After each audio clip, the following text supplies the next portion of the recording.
사랑의 하나님 감사합니다. 하나님의 자녀 삼아 주심을 감사합니다. 찬양할 수 있는 은혜를 주셔서 감사합니다. 저희들의 찬양을 홀로 영광 받아 주시옵소서. 이 시간 주님만을 위하여서 주님 앞에 주님의 이름을 높이며 찬양으로 영광 드리옵니다. 저희들의 모든 찬양을 주님 받아 주시옵소서. 감사를 드리며 우리 주 예수 그리스도의 이름으로 기도합니다. 아멘.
다시 한번 고백하겠습니다. 사랑합니다.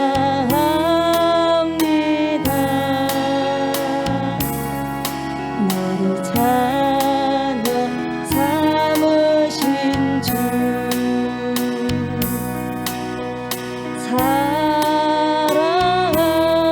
사랑합니다.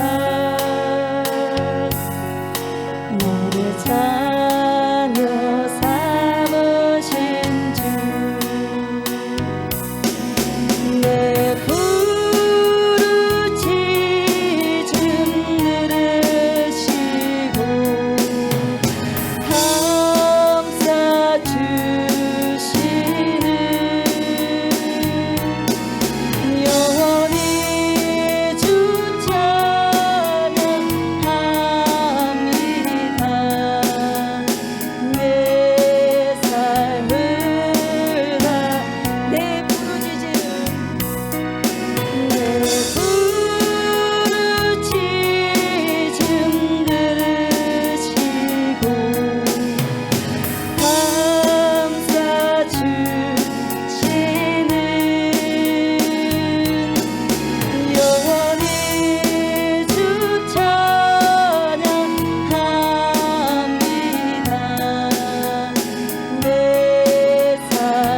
날마다 이게 면하나세 머리에 면류관 쓰고서 주 앞에 찬양할 때까지 예수는 우리를 택해 하시는 주시니 그분이 우리를 넘보여 너희가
할지라도 주님을 믿는 믿음에서 벗어나지 않도록 도와주시옵소서. 끝까지 믿음을 지키며 주님을 기다릴 수 있도록 주님의 능력의 손으로 저를 꼭 품어 이끌어 주시옵소서라고 주여 삼창 부르짖으며 기도하시겠습니다. 주여 주여 주여.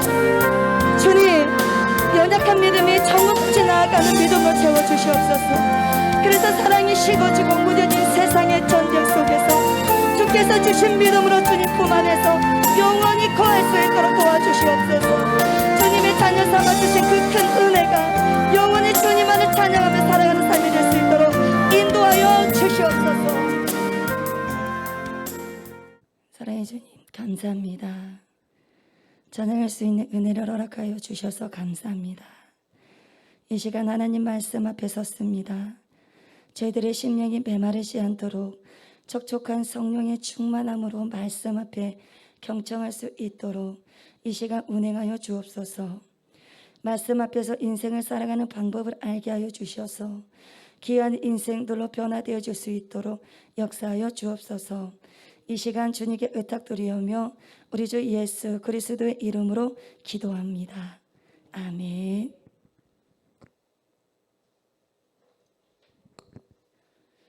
이 시간 함께 봉독할 성경 말씀은 욥기 23장 8절부터 10절 말씀입니다. 욥기 23장 8절부터 10절 말씀입니다. 저와 여러분과 함께 다 함께 봉독하도록 하겠습니다. 그런데 내가 앞으로 가도 그가 아니 계시고 뒤로 가도 보이지 아니하며 그가 왼쪽에서 일하시나 내가 만날 수 없고 그가 오른쪽으로 돌이키시나 배울 수 없구나. 그러나 내가 가는 길을 그가 아시나니 그가 나를 단련하신 후에는 내가 순금같이 되어 나오리라. 아멘. 이 시간 인생의 진정한 길이라는 제목으로 함께 나누어 보도록 하겠습니다. 우리의 인생은 노고를 통해서 많이 지치고 힘듦 속에서 살아가고 있습니다. 그래서 주님께서는 수고하고 무거운 짐진 자들아 다 내게로 오라. 내가 너희를 쉬게 하리라. 우리 보고 주님께서는 오라고 하는 것은 영적인 회복을 말씀을 하시고 계시는 것입니다. 우리의 영적인 회복과 우리가 살아가는 인생의 진정한 길에서 우리의 인생의 절대적인 의미가 무엇인지, 목적이 무엇인지, 목표가 무엇인지 알게 되어서 우리가 추구하며 살아갈 것에 대한 확실함을 가지고 인생의 참된 길을 살아갈 수가 있습니다. 여러분, 우리의 인생의 참된 길이 무엇인가요? 인생의 참된 길이 무엇인지 우리가 길이 아닌 곳에 찾아갈 수가 없습니다. 그래서 주님께서는 내가 길이다. 나를 밟고 와야 한다. 그 길은 생명의 길이다라고 말씀을 하십니다. 우울하고 버틸 수 없는 그 상황에까지라도 갔었을 때에 그때에도 찾아야 할 길이 주님이십니다. 이렇게 허덕이며 가다 보면 어느덧 주님 앞에 갈 시간이 되고 주님 앞으로 이동을 합니다. 이렇게 요한복음에서 주님께서 말씀을 하시고 계십니다. 주님께서는 우리에게 두 가지 길을 보여주셨는데요. 한 길은 좁습니다. 사람들이 많이 찾지를 않습니다. 힘이 들기 때문에 많이 찾지 않습니다. 또 하나의 길은 아주 넓습니다. 가기가 아주 좋아서 사람들이 많이 갑니다. 주님께서는 좁은 문으로 가라고 말씀하셨습니다. 우리의 종착역을 향해 가는 것이지요. 여러분, 인생이 무엇일까요? 아침에 일어나서 씻고 밥을 먹고 직장에 나가서 일을 하고 학교에 가고 저녁에 들어와서 씻고 지쳐서 잠을 자고 또 그 다음에 일어나서 똑같은 반복과 분주한 삶을 살다 저녁이 되면 지쳐서 잠을 자고 이것이 인생일까요? 이것은 인생이 아니라 존재이지요. 살아가는 존재인 것입니다. 인생은 목적을 가지고 살아가야 하는 것입니다. 수많은 사람들은 이렇게 말을 합니다. 나만의 삶이 있다고 이렇게 말을 합니다. 엄밀히 말을 하면 그것이 각자의 삶이라고 하지만 그것은 존재하는 것이지 인생의 삶은 아닙니다. 사람에게는 내면의 욕구가 있습니다. 실수로 부모가 되는 경우가 참 많이 있습니다. 부모 교육받고 결혼을 해서 자녀를 놓고 하는 것이 아니라 실수로 자녀를 가져서 부모가 됐습니다. 그러나 실수로 생겨난 아이들은 지구상에 단 한 명도 없습니다. 다 하나님의 뜻 가운데 영혼의 하나님의 생기를 불어일으켜서 만드셨습니다. 그러니까 저나 여러분은 너무나 귀하고 소중한 사람들입니다. 그래서 우리가 알아야 할 것은 그 가운데서 주님께서 생기를 불어일으키셔서 저와 여러분을 생명으로 만드셨는데 단지 존재하기 위해서만 주님이 이 땅 위에 만들어 놓았을까요? 우리의 자녀들을 생각해 보면 자녀들이 먹고 입고 노는 것만을 바라는 것이 아니라 사회에 이바지를 하고 영향력을 미칠 수 있는데 자녀가 되기를 바라는 것처럼 우리의 하나님 아버지도 똑같습니다. 내 자녀들이 세상 속에서 하나님의 나라의 비전을 가지고 하나님의 나라와 의를 선포하는 것을 원하십니다. 그래서 하나님의 나라를 위해서 우리 자녀들을 통해서 세상에 선포되어지기를 원하는 것입니다. 인생의 목적 가치를 말입니다. 그래서 내가 왜 여기에 있는지, 내가 무엇을 하고 있는지, 내가 어디로 향해 가고 있는가, 우리가 가는 곳곳이 우리의 인생이 되는 것입니다. 여러분이 먹는 음식에 내 몸이 만들어지는 것처럼 여러분들의 하루하루 삶이 모아지고 모아져서 여러분의 인생이 되는 것입니다. 그런데 그 인생이 진짜 뭔가의 하나님의 목적을 위해서 살고 있느냐, 아니면 존재로서 먹고 자고만 하고 있는가, 이것은 종교적인 문제가 아니라 한 인간의 문제입니다. 그래서 그 몸부림 때문에 소크라테스 학자들이 많이 나오는 것입니다. 인생이 도대체 무엇인가? 그냥 이렇게 먹고 가는 것인가? 그래서 철학자들이 이렇게 나와서 학자들이 말을 하는 것입니다. 우리 모두 자신의 삶을 살고 그리고 삶을 걸고 시간을 다 씁니다. 돈도 쓰고 내 노동도 쓰고 지혜도 쓰고 내가 베팅한 곳에 모든 것을 씁니다.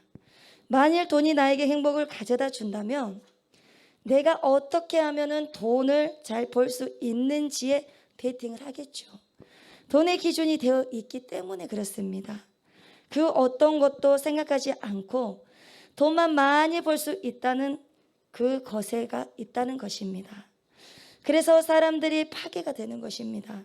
돈만 가질 수만 있다면 그래서 파괴가 되는 것입니다. 정말 좋은 인생이 무엇인가? 성경에는 말씀을 하고 있습니다. 선한 삶을 사는 것입니다. 하나님은 선하시기 때문입니다. 하나님의 속성을 가지고 하나님이 원하시는 삶을 살아내는 것이지요. 이것이 말씀의 규례를 지키는 것이고 말씀을 지켜 살아내는 것이 진정한 인생의 길이인 것입니다. 여러분, 정말 보람된 인생, 좋은 인생, 참된 인생은 내 삶을 나만 가지고 있는 것이 아니라 나에게 주어진 모든 시간, 삶 물질적인 것을 모두 다 내어놓는 것입니다. 곧 나의 삶을 내어놓는 것이지요. 예수님처럼 말입니다. 하나님께서 남이 없는 것을 나에게 주신 이유가 무엇일까요? 내게 있는 모든 것을 다른 사람을 세우고 내게 있는 모든 것을 나누라고 하십니다. 이 모든 것이 주님으로부터서 제공을 받아서 주님의 것이기 때문이지요. 주님께로부터 와서 주님께로 드리는 것입니다. 이것이 삶에 대한 근본적인 질문입니다. 이것이 바로 인생의 목적, 인생의 목표에 의해서 그 사람이 만들어지고 결정하며 살아가게 되는 것입니다. 사람들은 나름대로 열심히 살고 있습니다. 그런데 우리가 정직하게 생각해 볼 것은 정말 내가 살아가고 있는 그 길이 옳은 것인지 그렇지 않는지 판단하며 살아가야 합니다. 대박의 인생을 꿈꾸는 것이 아니라 남하고 비교하면서 사는 것이 아니라 참된 인생의 가치를 찾아서 그 가치의 길을 가는 것입니다. 이것을 주님이 요구하시는 것입니다. 우리가 인생을 최선을 다해서 산다고는 하지만 과연 그것이 제대로 살아가기 위한 열정인지 아니면 한 번쯤은 깊이 생각해 볼 문제인 것입니다. 나의 가정이, 나의 친구가, 나의 교회가, 나의 사랑하는 사람들과 서로 사랑하며 만족하며 가고 있는지 아니면 내가 어떠한 원하는 목적을 이루기 위해서 주위 사람은 돌보지 않고 오직 자신의 성공에만 몰두하면서 살아가고 있는지에 대해서 한번 우리가 돌아보셔야 합니다. 오늘 본문과 함께 욥기 38장 19절에서는 이렇게 말씀하고 있습니다. 어느 것이 광명이 있는 곳으로 가는 길이냐? 어느 것이 흑암이 있는 곳으로 가는 길이냐? 빛으로 가는 길이 어떤 길인지, 어느 것이 흑암이 있는 곳으로 가는 길인지 나옵니다. 청년 때는 100을 투자했으면 200을 거두면 좋은데 그것이 그렇게 호락호락하지 않습니다. 오히려 100을 투자하면 200을 거둔 것이 아니라 10 정도밖에 거두지 못한다는 것입니다. 그 이유는 청년 때는 더 미혹이 많아서 미혹에 빠지다 보니 그렇게 된다는 것입니다. 물론 미혹에 빠지지 않으면 괜찮겠지요. 그러나 대부분이 그렇게 미혹에 빠져서 투자한 만큼 못 거둔다는 것이 현실이라는 것입니다. 사람에게 미혹되거나 그릇된 신념에 미혹당하거나 이성에게 미혹당하거나 그릇된 사주에 미혹당해서 나는 열심히 살았다고 하는데 뒤돌아보면 그것이 헛된 것들이 굉장히 많다는 것입니다. 욥이 힘들고 어려울 때 욥이 동방의 최고로 부자였을 때는 이렇게 생각을 했습니다. 우리 땅 우리 사업이 잘 되구나라고 생각했지만 그가 모든 것을 다 잃었을 때 생각했던 것이 바로 이것입니다. 어떻게 하는 것이 인생이냐를 기억하는 것입니다. 어떻게 하는 것이 광명이 있는 것인지 어느 길이 흑암이 있는 곳인가 내가 잘못된 길로 가는 것인가를 한번 생각해 보는 것입니다. 분주하게 일을 하고 있으면서도 지금 내가 뭐 하고 있는 것인가라는 생각을 할 때도 참 많이 있습니다. 그러면서 한번 정신을 가다듬어 보지요. 내가 지금 무엇 때문에 분주하고 바쁜가? 직장일도 마찬가지고 직장일도 만만치 않고 공부도 만만치 않습니다. 나름대로 우리는 다들 만만치 않은 인생을 살아가고 있습니다.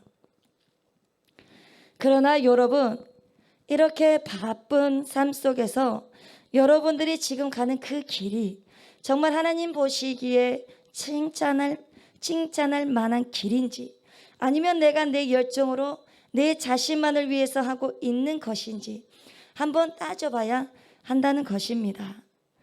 오늘 본문 8절에서 보시면 내가 앞으로 가도 그가 아니 계시고 뒤로 가도 보이지 아니하며 라고 욥이 말하고 있습니다. 욥이 생각을 합니다. 내가 무엇을 잘하고 잘못했지? 내가 잘못한 것은 고침을 받고 싶고 잘한 것은 칭찬받고 싶어서 하나님께 돌아가려고 했는데 정작 하나님이 마구 부어주실 때는 하나님이 보이지 않더니 정작 내가 찾으려고 하니 하나님이 없는 것처럼 느껴졌다는 것입니다. 신앙생활을 여러분이 정말 확실하게 하지 않으시면 여러분이 힘들 때 어떠한 시험을 받을 때 하나님이 없는 것처럼 느껴지는 것입니다. 그래서 평상시에 주님과 교제를 해야 합니다. 우리가 늘상 하는 묵상 그리고 우리가 생각하는 것들도 말씀을 통해서 통과를 시켜야 하는 것이고 내 마음대로 생각하는 것도 죄라고 말을 했습니다. 식사할 때도 감사기도, 잠잘 때도 감사기도, 하루 종일 주님 생각하면서 살아내는 것이 바로 교제입니다. 내가 필요할 때만 찾다 보니 마치 하나님께서 없는 것처럼 느껴지는 경우가 많이 있는 것입니다. 욥이 훌륭한 것은 없는 것처럼 느껴졌을 때도 하나님을 원망하지 않았다는 것입니다. 사단이 욥의 아들, 딸들을 다 치고 아내만 남겨놓았습니다. 아내만 남겨놓은 이유는 하나님 욕하고 죽어 이 소리를 입에 넣어준 것입니다. 그래서 살려놓은 것이지요. 여러분, 우리가 교회 안에서도 사단에게 가룟 유다처럼 조종당하는 자들이 되어서는 절대 안 됩니다. 세상의 많은 사람들은 하물며 믿는 성도라고 할지라도 일이 잘 되면 할렐루야, 하나님께 영광이요, 하나님께 감사합니다 라고 하면서 일이 잘 풀리지 않고 내 생각대로 되지 않을 때 하나님이 어디 있냐고 하면서 원망하고 불평하는 경우가 많이 있습니다. 지금은 내가 기도를 해도 내 뜻대로 응답이 되어지지 않는다 해도 나의 갈 길을 주님은 미리 아시기 때문에 지금 현재 내가 밑바닥에 있다고 해도 이 시련과 연단이 지난 후에는 정금처럼 나와서 하나님이 들어 사용하실 것이라는 확신으로 고백한 것입니다. 10절을 보십시오. 그러나 내가 가는 길을 그가 아시나니 그가 나를 단련하신 후에는 내가 순금같이 되어 나오리라. 여러분의 계획대로, 여러분의 생각대로 뭔가 잘 되지 않는다고 해서 세상으로 눈을 돌리거나 발길을 돌리지 마십시오. 욥처럼 하나님을 끝까지 신뢰하시고 원망하지 마시기 바랍니다. 내가 부르시져 응답이 없었다 할지라도 하나님이 나를 부르셨을 때는 뜻이 있습니다. 그러니 잠시 후에는 나를 가장 좋은 길로 인도하실 것이라는 믿음과 소망을 끝까지 우리 주님을 신뢰하시길 바랍니다. 우리는 사람들에게 칭찬이나 인정을 받고자 합니다. 그러나 절대로 사람을 의지하지 마시기 바랍니다. 오직 주만 바라보십시오. 요즘 청년들의 학교 폭력이 정말 심각합니다. 아버지도 정신과 의사이고 아들도 정신과 의사인데 그 의사 선생님에게 이런 질문을 하는 기사가 있습니다. 한 기사에서 이렇게 나와 있습니다. 어떻게 중학생이나 어린아이들이 성인 조폭보다 더 심각하게 폭력을 행사할 수 있는지, 그 근원적인 배경이 뭘까요? 라고 질문을 하는 인터뷰 기사 내용이 있었습니다. 이 아버지와 아들이 대를 이어서 정신과 닥터를 하고 세계적인 권위자로 인정받는 분들이니까 이들의 말은 설득력이 있다고 봅니다. 그분들이 뭐라고 말을 했냐면, 왜 아이들이 무섭게 폭력을 행사합니까? 질문의 답은 단순했습니다. 인정받기 위해서.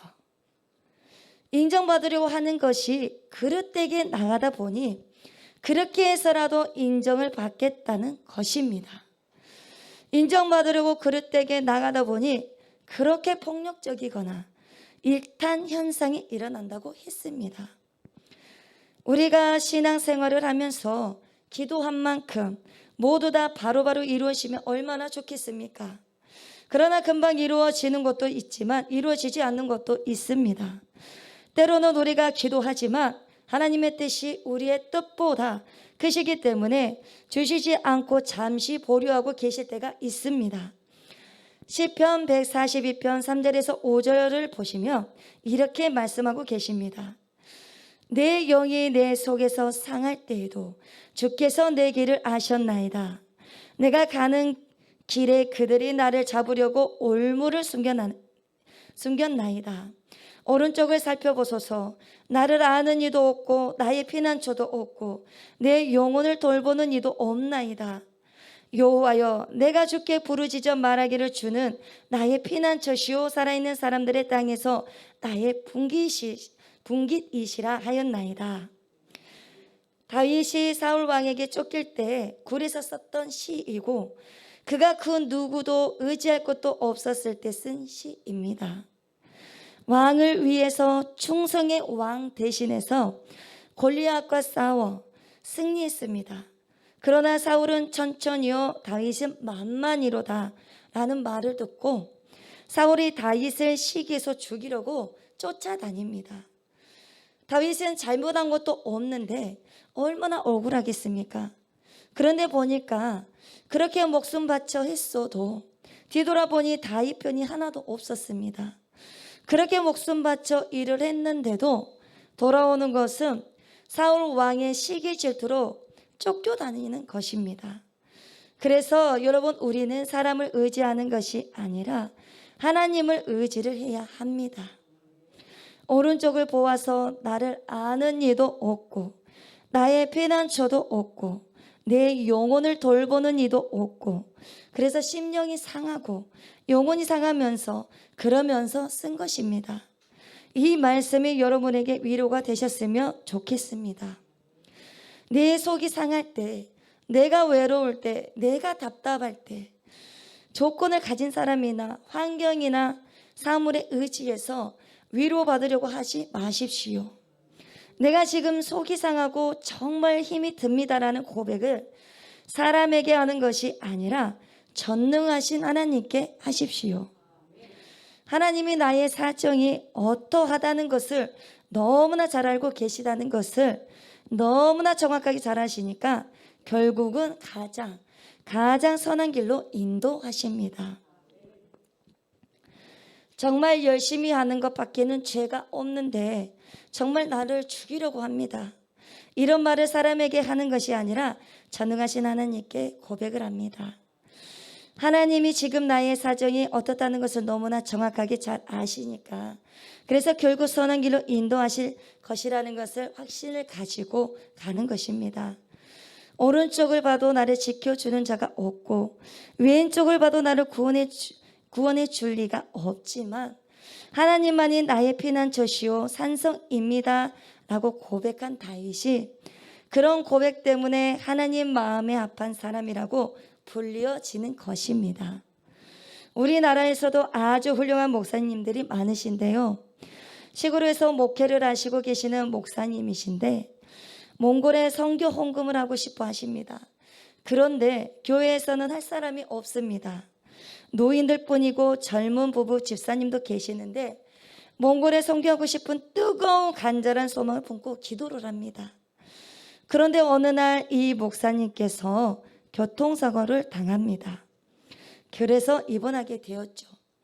그래서 젊은 부부가 목사님을 찾아가 목사님을 보고 걱정을 하는데 목사님께서는 활짝 웃고 계시는 것이었습니다. 목사님은 젊은 부부에게 하나님께 기도 응답을 받았습니다. 그래서 너무 감사합니다. 교통사고 당했는데 그 합의금으로 몽골에 선교헌금을 할 수가 있어서 감사의 기도의 응답을 받았습니다. 교회는 성도들이 선교 헌금할 수 있는 형편이 아니었으니 교회를 섬기던 부부 집사님이 목사님의 말에 눈물을 훔치며 감사했다고 합니다. 이 말씀을 들을 때 우리 교회를 생각하게 되었습니다. 우리 좋은 교회가 형편이 되지 않다 보니 붕어빵 기계를 사기 위해서 교통사고가 났습니다. 가만히 신호대기를 하고 있는데 술 취한 오토바이가 박아서 사고가 났습니다. 이때 기도를 하고 가고 있는 중이었습니다. 그런데 그때는 기도를 하고 가고 있는 중에 웬 사고지 하고 잘 몰랐지만 아무 후유증 없이 모두 다 건강하지만 여기에서 붕어빵 기계값이 나왔습니다. 이 간증을 들을 때 우리 교회 그 일이 생생하게 생각이 많이 납니다. 그래서 여러분, 우리는 나의 뜻을 구하는 것이 아니라 하나님의 뜻을 구하는 삶을 살아가는 것이 그것이 인생의 길입니다. 성경을 보면 공의의 길을 가는 그런 사람들은 하나님께서 사랑하신다라는 말씀이 나옵니다. 아까 말씀드렸지만 청소년들의 범죄를 말했지만 그들을 인정받기 위해서 범죄도 저지르지만 우리는 하나님께서 정말 사랑하는 자는 공의의 길을 가는 자들을 사랑하시는 것입니다. 잠언 15장 19절에서 악인의 길은 여호와께서 미워하시나 공의를 따라가는 자는 그가 사랑하는 자라고 말씀하셨습니다. 여러분, 우리 아이들이 한글도 빨리 떼고 영어도 다른 아이들보다 먼저 학습이 되고 악기도 더 빨리 익힌 것이 무언가의 자랑인 것 같고 성공인 것처럼 보이는 것 같아서 잘 기른 것 같이 생각을 합니다. 세상의 가치관처럼 뭔가 나보다 더 빨리 익힌다든지 빠르게 학습이 되면 무엇인가에 빠르고 무엇인가 이루면 굉장히 성공하는 것처럼 보이지만 과연 그런지 생각을 해봅니다. 남보다 빨리, 남보다 더 이룬 것이 행복이 아닙니다. 전도서 9장 11절에서는 이렇게 말씀하십니다. 내가 다시 해 아래에서 보니 빠른 경주자들이라고 선착하는 것이 아니며 용사들이라고 전쟁에 승리하는 것이 아니며 지혜자들이라고 음식물을 얻는 것도 아니며 명철자들이라고 재물을 얻는 것도 아니며 지식인들이라고 은총을 입는 것이 아니니 이는 시기와 기회는 그들 모두에게 임함이니라.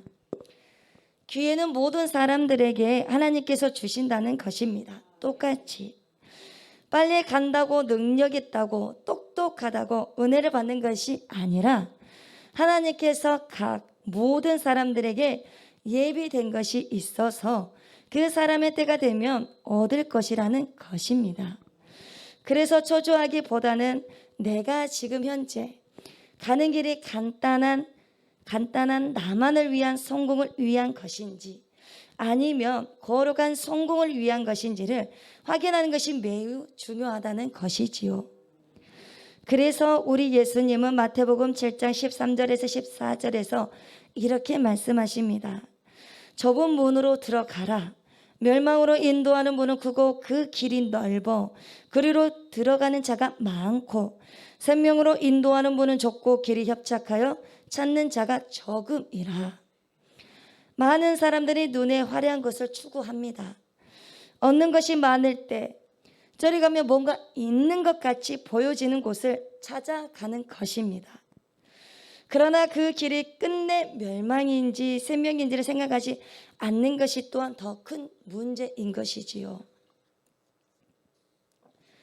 사람들이 로또 복권이 당첨이 돼서 그 결과를 보면 다 망하는 사람들인데 죽거나 이혼하거나 도망가거나 완전히 거지가 되거나 노숙자가 되거나 그랬단 말입니다.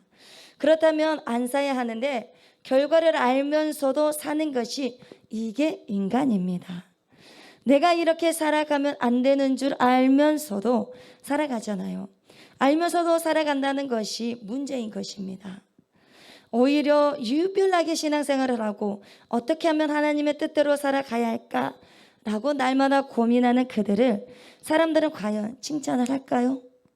정말 올바르게 살려고 하면 주변에서 힘들게 하고 책망하고 비난할 때가 많습니다.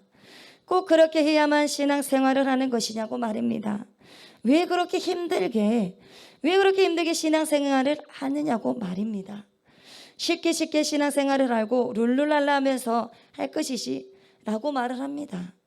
여러분 과연 신앙생활을 편하게 하는 것이 맞을까요? 주님은 대충 편하게 충성하라고 하지 않습니다. 죽도록 충성하라고 하십니다. 그래서 여러분 죽도록 전투하고 죽도록 싸우는 것입니다. 그렇지 않으면 내가 하지 않으며 죽기 때문에 그렇습니다. 하나님께서는 거룩한 삶을 살으라고 말씀하셨습니다. 우리는 군사입니다. 그 이유는 전투를 해야 하기 때문입니다. 살기 위해서는 전투를 하는 것이 이것이 신앙인 것입니다. 과연 주님께서 성경 어느 곳에서 편하게 신앙생활을 하라고 말씀하십니까? 편하게 충성하라고 하십니까? 대충 충성하라고 하십니까? 절대 그렇지 않습니다. 죽도록 우리에게 충성하라고 말씀하셨습니다. 인내하면서 신앙생활을 하라고 말씀하셨습니다. 거룩한 삶을 살아가라고 말씀하셨습니다. 이 모든 것이 전투입니다. 어느 누가 전쟁터에서 대충 전쟁을 치르는 군인이 있겠습니까?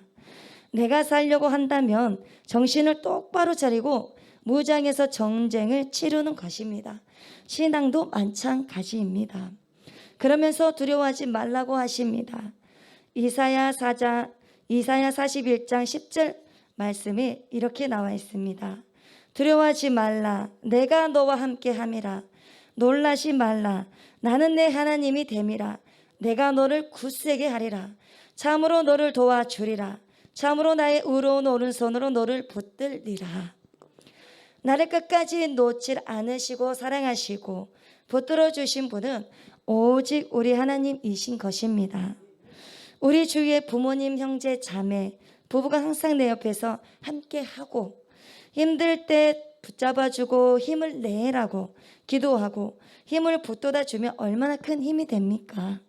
그렇다면 내 인생 평생 동안 이렇게 나에게 힘을 주시고 두려워하지 말라고 내가 도와준다고 하신 분이 과연 하나님 외에 그 누가 있겠습니까? 여러분, 보이지 않는다고 해서 우리 하나님이 없는 것이 아니라 보이지 않아도 늘 말씀 속에서 우리에게 말씀을 하고 계시는 것입니다. 흔들리지 마시고 두려워하지 마시기 바랍니다. 사람들은 이렇게도 조롱하기도 합니다. 네가 이전에 과거에 이런 사람이었는데 아무리 그렇게 해도 옛날에 너는 변함이 없는 거야. 너의 과거를 내가 다 알고 있어. 까불지 마. 이렇게 발목을 잡습니다. 그러나 그렇지 않습니다. 거기에 속지 마시기 바랍니다. 성경은 이렇게 말씀하고 계십니다. 이사야 43장 18절에서 20절 말씀입니다. 너희는 이전 일을 기억하지 말며 옛날 일을 생각하지 말라. 보라, 내가 새 일을 행하리니 이제 나타낼 것이라. 너희가 그것을 알지 못하느냐?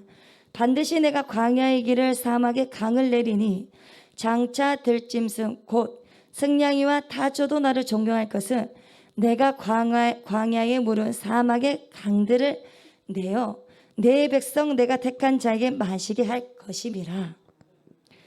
우리는 이런 하나님의 역사를 체험하시는 분들이 다 되시기를 바랍니다. 나는 안 돼. 이렇게 나는 살아왔고 그렇게 만들어졌어. 아무리 해도 안 돼라고 생각하지 마십시오. 이 생각은 사단이 주는 생각입니다. 주님이 하시면 모든 것이 가능하다는 것을 믿으시기 바랍니다. 주님의 말씀에 귀를 기울이시기 바랍니다. 주님의 말씀에 귀를 기울이셔야 그래야 여러분이 살 수가 있는 것입니다.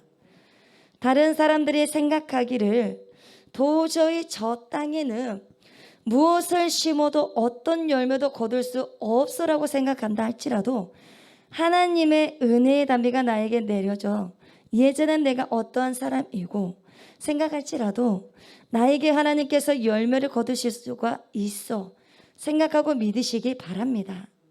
그렇게 나에게 강을 만들어낼 수가 있는 것입니다. 그렇게 나에게 생수를 만들어낼 수가 있습니다. 광야 같은 내 인생길에서 주님이 찾아오시면 나의 삶을 통해서 귀한 열매를 거두어 드릴 수가 있습니다.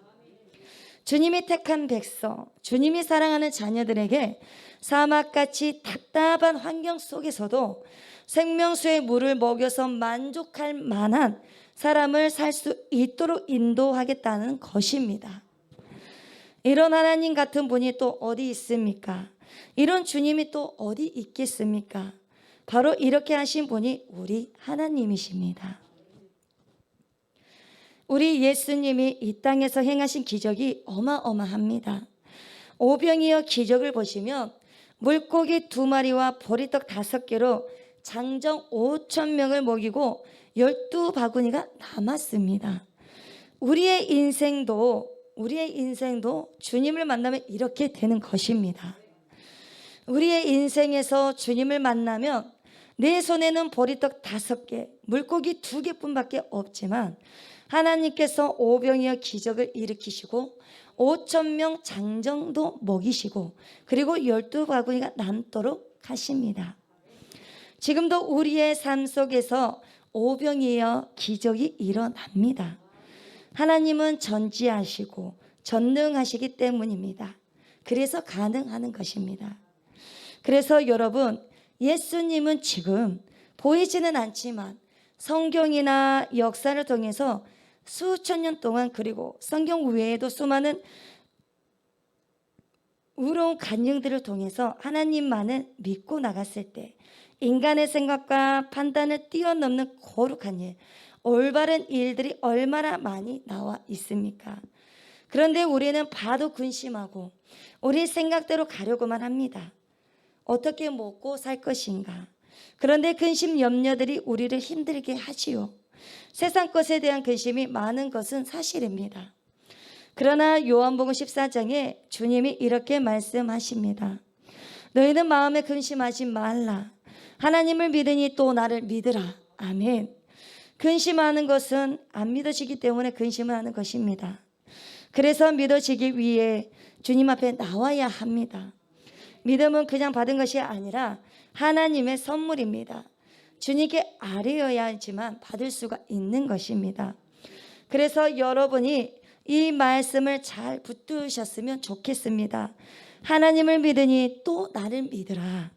하나님만을 믿고 나가시기 바랍니다. 우리 예수님이 먼저 가셔서 우리의 거처를 준비하고 계십니다. 그러니 우리도 예수님처럼 그 길을 따라가다 보면 결국 주님이 계신 곳에 함께 거하게 되는 것입니다. 도마가 묻습니다. 우리가 주님이 가신 길을 어떻게 알 수 있습니까? 주님은 이 질문에 대한 답을 정확히 말씀해 주셨습니다. 요한복음 14장 6절 말씀입니다. 내가 곧 길이요 진리요 생명이니 나로 말미암지 않고는 아버지께로 올 자가 없느니라. 예수님이 아니면 하나님께로 나올 자가 한 명도 없다는데 여기도 길이 있고 저기도 길이 있고 그래서 종교다운 주의가 문제인 것입니다. 사람 편에서는 인정이 되지만 하나님 편에서는 절대 인정할 수가 없습니다. 신앙은 내 편에 있어서 인정하는 것이 아닙니다. 하나님 편에서 내가 믿는 그 절대자 편에서 인정하는 것입니다. 여러분들이 삶 가운데서 무엇을 하든지 간에 열심히 하십시오. 그것은 열심히 해야 합니다. 그러나 멈춰서 묵상하면서 이것이 지금 아버지가 예비한 길이고 진리고 생명의 길로 가는 것인지 아니면 나만을 위한 것인지 생각해 보셔야 합니다. 이렇게 길과 진리와 생명 되신 예수님의 길을 달려가게 되면 그 끝이 뭐가 될까요? 오직 목표 하나만을 가지고 인생을 달려갔던 사람, 수많은 사람들 중에 사도 바울은 이렇게 말을 했습니다. 디모데후서 4장 7절에서 8절 말씀을 보시면 나는 선한 싸움을 싸우고 나의 달려갈 길을 마치고 믿음을 지켰으니 이제 후로는 나를 위하여 의의 면류관이 예비되었으므로 주 곧 의로우신 재판장이 그날에 내게 주실 것이며 내게만 아니라 주의 나타나심을 사모하는 모든 자에게 도니라. 아멘. 아까 시골 목사님이 교통사고를 당하셨는데 아까 말씀드렸던 것입니다. 그 합의금으로 선교 헌금을 낼 수 있어서 기뻐하셨던 것처럼 정말 우리 한국교회에 누가 알아주지 않는 개척교회 목사님들, 훌륭한 목사님들도 많이 계십니다. 누가 알아주든지 안 알아주든지 상관하지 않고 묵묵히 그 길을 가시는 것입니다. 어떤 성도들은 나는 이런 큰 교회 다닙니다 라고 자랑을 합니다. 그것은 결코 자랑할 것이 아니고 부끄러운 것입니다. 무엇을 자랑해야 합니까? 나는 이런 사이즈인 교회에 다닌다고 자랑하는 것이 아니라 정말 개인적인 신앙의 사이즈를 보셔야 합니다. 그래서 입만 열면 우리 주님을 자랑하고 주님만을 인정하는 자가 바로 그 사람이 큰 교회인 것입니다.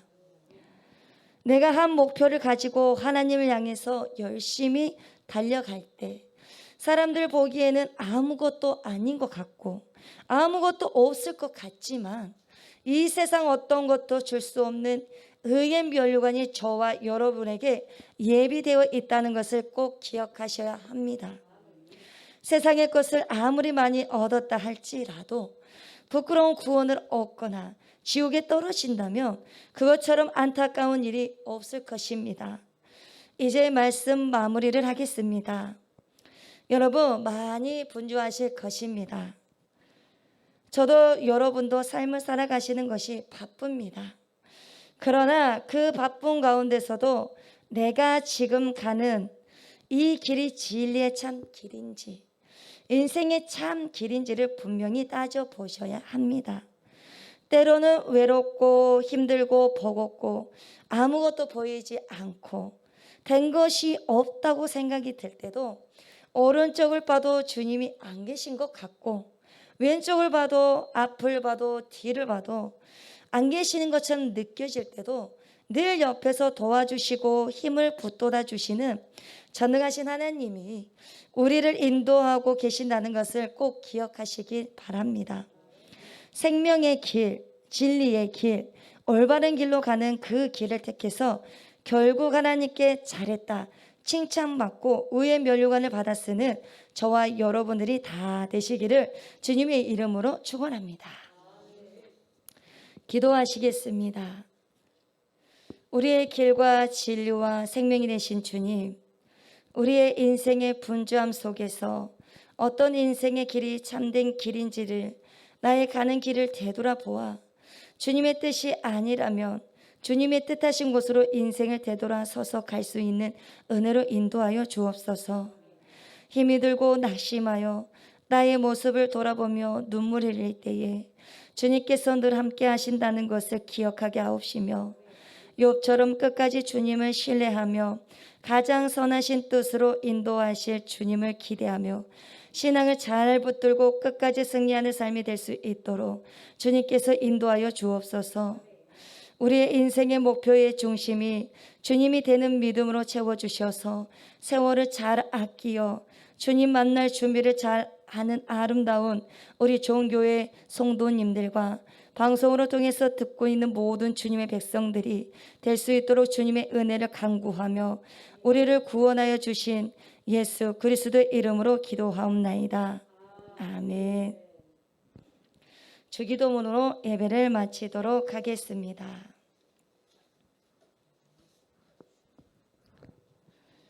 하늘에 계신 우리 아버지여, 이름이 거룩히 여김을 받으시오며 나라가 임하시오며 뜻이 하늘에서 이루어진 것 같이 땅에서도 이루어지이다.